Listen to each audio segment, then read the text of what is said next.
जय जगन्नाथ शुभ सकाळ PU Odia TV रे आपण मानकु बहुत बहुत स्वागत करूची। जदि आपण माने राज्य तथा देश विदेश रो खबर पाइबा पई चैनल टी को लाइक शेयर सब्सक्राइब करंतु जहा द्वारा आज दिन रो सब किछि टॉप न्यूज अपडेट जानि परिबे। आउ डेरी न करी चलंतु खबर उपरे नजर पकाइबा। प्रथम खबर ममता मुंडरे लागिला गभीर आघात। पश्चिम बंगर मुख्यमंत्री ममता बनर्जी आहत होइछंती। तांको मुंडरे आघात लागिथिबा जणा पड़िछि। तांको हॉस्पिटल रे भर्ती करा जाइछि। गुरुवार Trinamool Congress social media X ray photo share करी एही सूचना देइछंती। फोटो रे ममतांको मुंडरे आघात लागिथिबा बेले मुंडरो रक्तस्राव होउथिबा देखा जाइछि। परवर्ती खबर जनता को मिला बड़ आश्वस्ति। पेट्रोल डीजेल दर 5 टंका पर्यंत सस्ता है। दीर्घ दिन धरी साधारण जनता तैल दर वृद्धि को नहीं छटपट होउछंती। तेबे एहा मध्यरे आसीछि एक बड़ खबर। तैलर महंगा माड़रू जनता को मिली आश्वस्ति। पेट्रोल डीजेल दर 5 टंका पर्यंत सस्ता होइछि। गतकाली बसिथिबा राज्य कैबिनेट बैठक पर राजस्थान मुख्यमंत्री भजन लाल शर्मा एक बड़ निष्पत्ति नहीं। राज्यर पेट्रोल डीजेल दर दाम उपरू लागुथिबा ब्याट को कम करने को मुख्यमंत्री घोषणा करिसेंती। परवर्ती खबर नवीन निवास रे सरिला बीजेडी रो गुरुत्वपूर्ण बैठक पर गणमाध्यम सामने उपसभापति देवी मिश्र प्रतिक्रिया रखिछंती। से कहिछंती मुख्यमंत्री सह वरिष्ठ नेता एवं विभिन्न जिलार पर्यवेक्षक आलोचना होइछि। पर्यवेक्षक माने सेमानकर रिपोर्ट देइछंती। एथिसह निर्वाचन प्रस्तुति रणकौशल नै आलोचना होइछि। बैठक रे पर्यवेक्षक सह 28 नेता उपस्थित थिले। हेले मेंट प्रसंग उपरे पचरा जिबारु किछि न कहि देवी मिश्र सेठारु चली जाइथिले।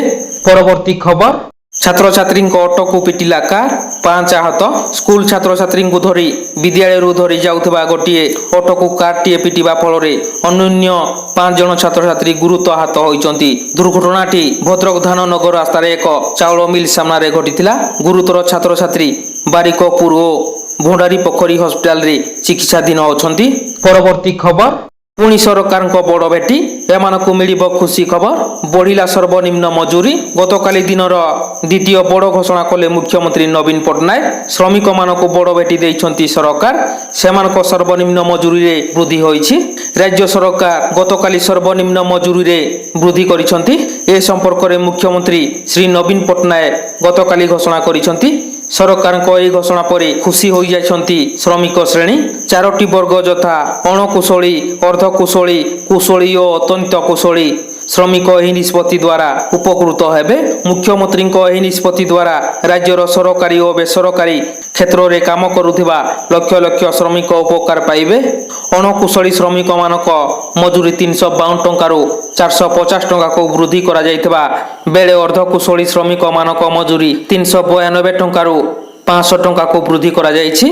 कुशली श्रमिक मानक मजूरी 442 टंकारु 550 टंका को और अत्यंत कुशली श्रमिक मानक क्षेत्र में सर्वनिम्न मजूरी 502 टंकारु 600 टंका को वृद्धि करने नहीं बड़ घोषणा करिसेंती सरकार।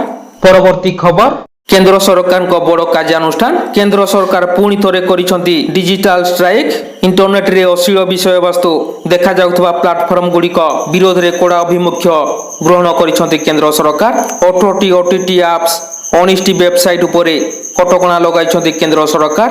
एथिसह 10टी एप्स समेत 57टी सोशल मीडिया रो हैंडल मध्यरे कटकणा लगा जाइछि।